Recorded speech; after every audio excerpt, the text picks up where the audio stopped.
우리는 어제 포로 귀환한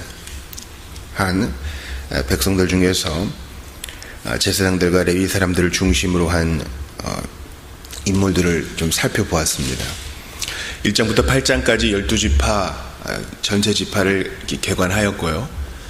계속 강조하셨다시피 처음에 유다요, 마지막이 베냐민이요, 가운데에 레위요. 이렇게 역대기는 이 왕가, 하나님의 편에 섰던, 정확히 말씀드리면 주님이 택하여 복주셨던 사람들을 중심으로 이 계보를 이어가고 있습니다.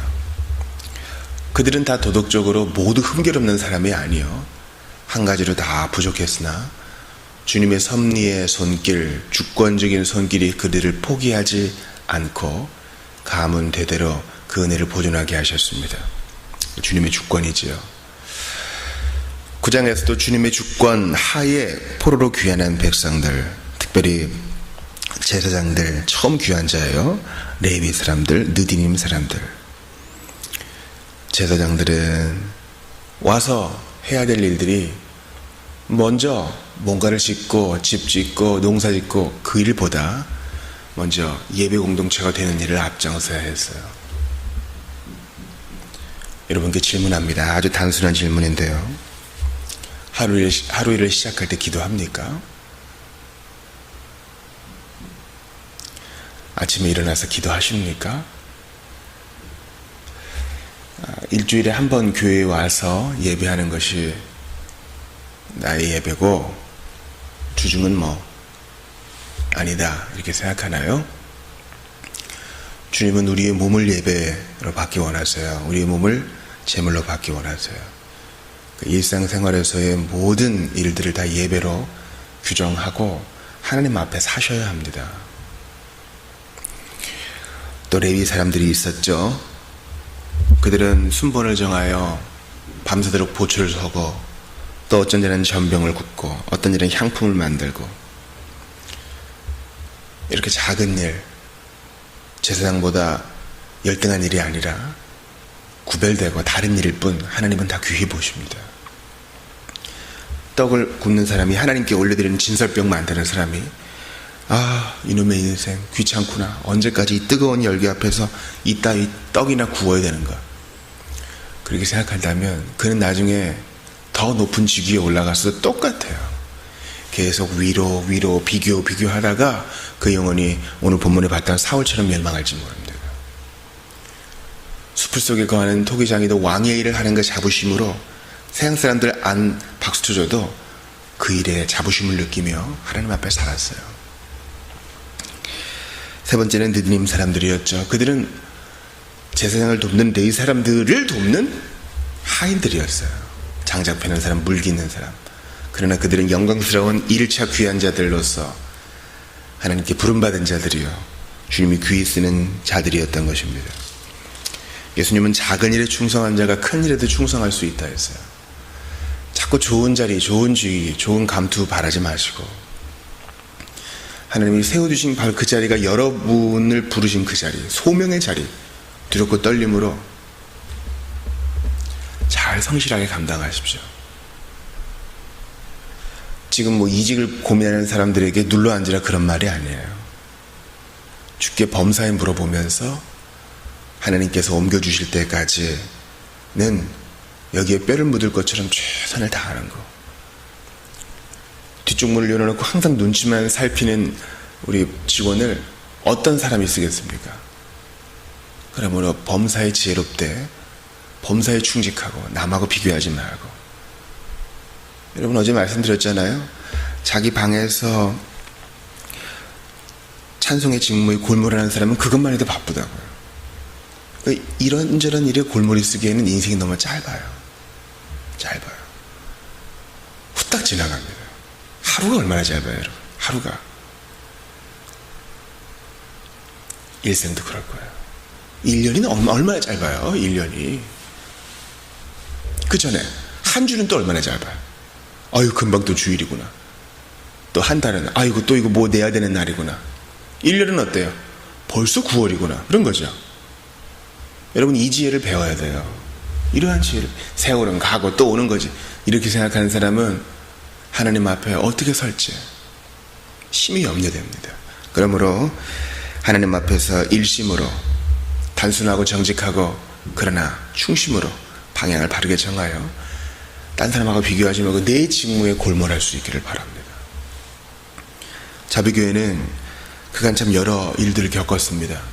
주일에 안산에서 설교방송 듣고 오신 분이 있었잖아요. 한 가족이. 참 놀라운 일입니다. 그런 것을 기대나 했던가요, 우리들이? 그러나 하나님은 참으로 신실하셔서 우리의 생각 너머로 일하십니다. 저는 목표로 정한 것이 있어요. 1일 1강의. 짧은 강의라 할지라도 자비교회 설립 목적 중에 하나가 평신도들의, 성도들의 눈높이에 맞추어서 신학 제 분야를 가르치는 것이었어요. 근데 시간이 없고 하루하루 사니까 지금 제대로 착수를 못하고 느릿느릿 진행하는 시리즈가 있거든요. 그러나 제가 장담하기로는 은퇴하여 주님 앞에 갈 때까지 시간은 없을 것 같아요. 그래서 더 자신을 채찍질하고 지혜롭게 하려고 합니다. 여러분, 제가 아는 어떤 교육자들은 여기저기 수련회 강사로 다니느라 전국을 누비고 다녀요. 저는 그게 하나도 부럽지 않습니다. 왜냐하면 제 체력이 거기에 미치지 못하고 저는 연구하고 가르치고 그렇게 하여 전도하는 일에 부름 받았으니까요. 많은 대중을 상대로 찬양 인도하고 큰 규모의 집회를 인도하는 데 관심이 없어요. 전 저의 부르심이 있고 그것만 하기에도 시간이 짧아요. 이를 위해 기도해 주시기를 바랍니다. 오늘 우리는 이때까지 봤던 역대상의 말씀과는 조금 비교적 짧은 역대상 10장을 보았습니다. 사울왕의 죽음에 대해서 역대기 기자는 다루고 이후로 이제 다윗과 솔로몬의 이야기가 이어지죠. 제가 먼저 여러분과 나누고 싶은 것은 한 사람의 죄악의 이 파급력이 얼마나 크냐 하는 것이에요. 하나님이 사울왕을 버리신 것이 아니에요. 사울이 하나님을 버린 거죠. 거기에 대한 사전 지식이 있을 거라고 제가 믿고 설교를 진행해 나갑니다. 사울은 질투심에 사로잡혔어요. 공명심에 사로잡혔어요. 그래서 어떤 무슨 특별한 계기가 있었다기보다 서서히 그의 마음이 무너져 하나님께 완전히 등을 돌린 거죠. 그래서 그가 얼마나 추리하게 죽나 보세요. 4절 보세요. 자기의 무기를 가진 자에게 이르되 너는 칼을 빼어 그것으로 나를 찌르라. 할례 받지 못한 자들이 와서 나를 욕되게 할까 두려워하노라. 블레셋 사람을 할례 받지 못한 자라고 그러면서 끝까지 자기를 높이고 있어요. 죽음이 임박했어요. 그러면 그때라도 회개하고 하나님의 아들이요, 하나님의 아들 예수의 나를 불쌍히 여기소서. 아마 그 시대에는 여호와여 나를 불쌍히 여기소서 그렇게 했겠죠. 끝까지 주님의 자비와 긍휼을 구해야 되는데 마지막까지 생각하는 게 뭐예요? 나의 존심, 나의 자존심이에요. 할례 받지 않은 자가 나를 지금 찌르면 난 욕되다. 그런 창에, 그런 칼에 죽임 당하고 싶지 않다 이거예요.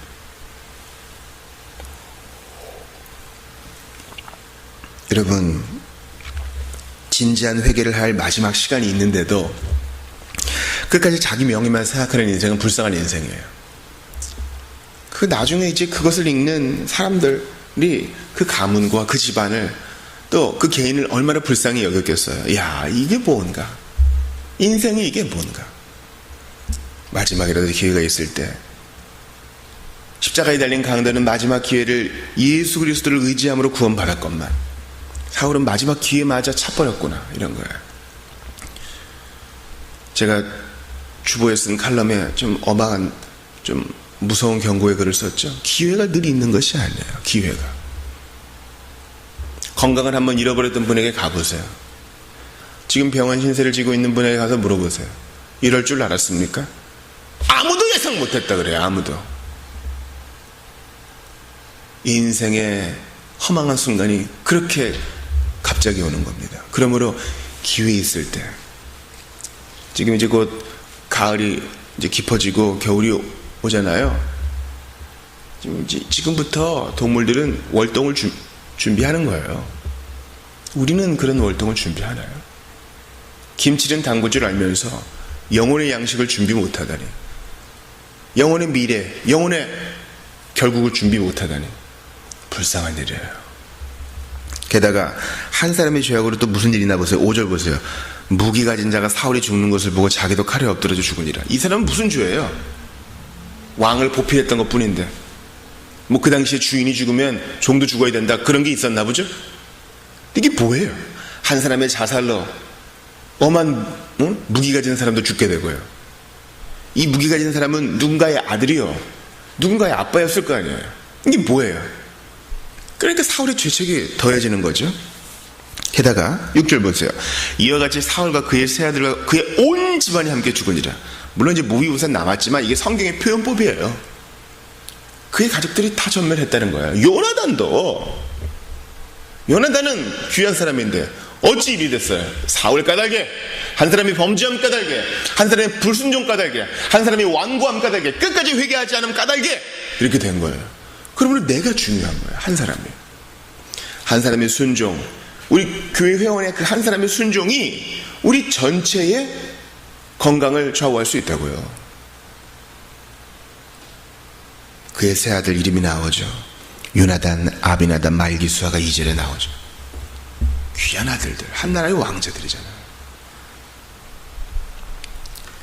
게다가 오늘 본문의 7절 보세요. 골짜기에 있는 모든 이스라엘 사람이 그들의 도망한 것과 사울의 그의 아들들이 다 죽은 것을 보고 그 성읍들을 버리고 도망하며 블레셋 사람들이 와서 거기에 거주하니라. 자, 거기에 그 전쟁이 일어난 길보아산 골짜기에 이스라엘 사람들이, 하나님의 백성들이 살고 있었다고요. 근데 뭐예요? 한 사람 사울의 순종으로 다 도망가서 어떻게 됐어요? 성을 빼앗겼어요. 이게 뭐예요? 죄악의 파급력이 이런 거예요. 그러므로 여러분, 오늘도 죄의 유혹이 있을 때 정말 생명 걸고 항거하셔야 됩니다. 바닥을 떼굴떼굴 구르면서라도, 내 가족을 위해서라도, 내 교회를 위해서라도, 내 직장을 위해서라도, 한국교회와 이 나라를 위해서라도 죄와 버타시면 안 돼요. 하나님이 사울에게 얼마나 많은 기회 줬어요. 사무엘을 붙여주고, 하나님 마음이 합한 사람 다윗을 통해 배우게 하고, 마지막 엔드로의 신접한 여인도 그랬잖아요. 당신 왜 그러시냐고.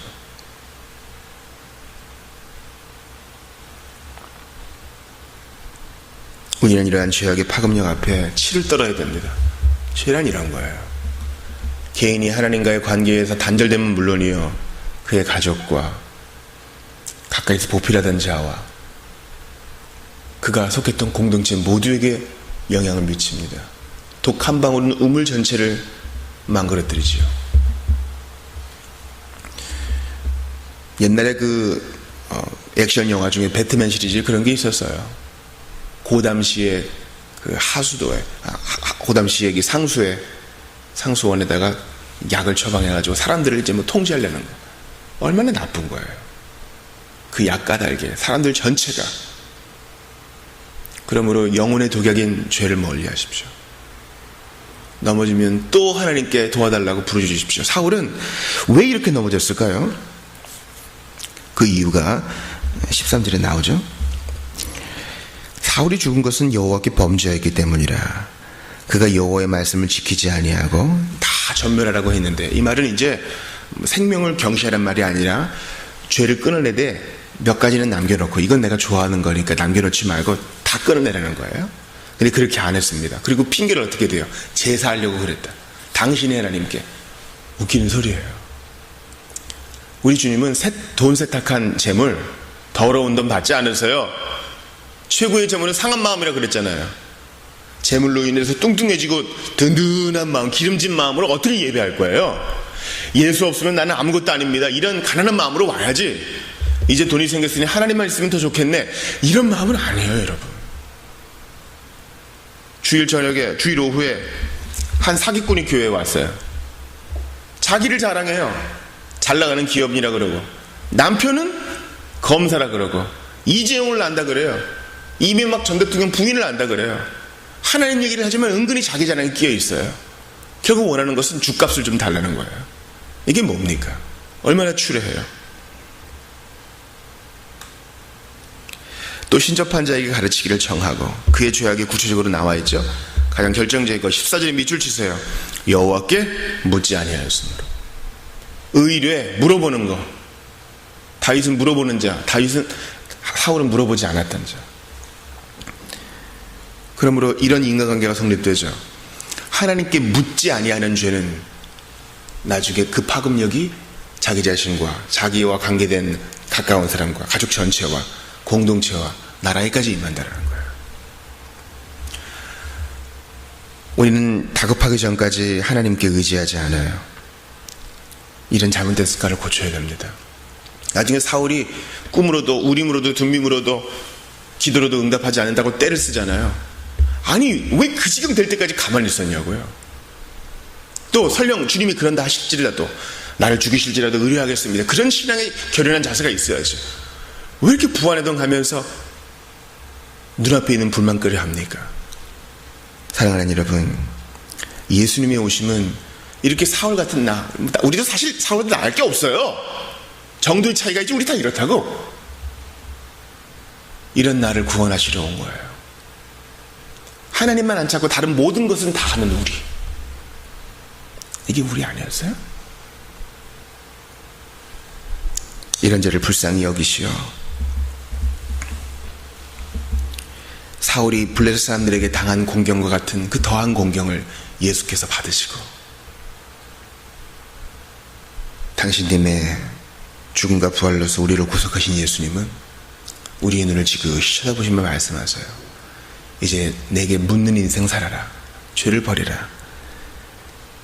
하나님의 말씀을 지키며 오늘도 내게 오라. 내가 너를 가르쳐 주겠다. 내게 물어라. 대답해 주겠다. 그러므로 사울과 같은 인생이 아니요 하나님께 묵음으로 응답받은 다윗과 같은 인생, 예수님의 뒤를 따르는, 오늘도 예수님과 막힘없이 소통하고 그분의 이름으로 기도하고 하나님과 대화하며 영생을 준비하는 오늘 여러분 다 되시기를 바랍니다. 기도합시다. 하나님 감사합니다. 다급할 때만 하나님 찾는 인생이 아니라 범사에 물어보고 묻는 그리스도의 이름으로 기도하고 또 아뢰는 저희가 되게 하여 주옵소서. 죄악은 공동체와 가까운 사람과 가족 전체를 파멸로 이끄는 것을 기억하면서 죄를 미워하는 인생 되게 하시고 의를 추구하고 좋아하는 하나님의 일들을 기뻐하는 우리 모두가 다 되게 하여 주옵소서. 오늘도 새로운 일을 일으키실 주님을 기대하고 찬양합니다. 예수님 이름으로 기도하옵나이다. 아멘.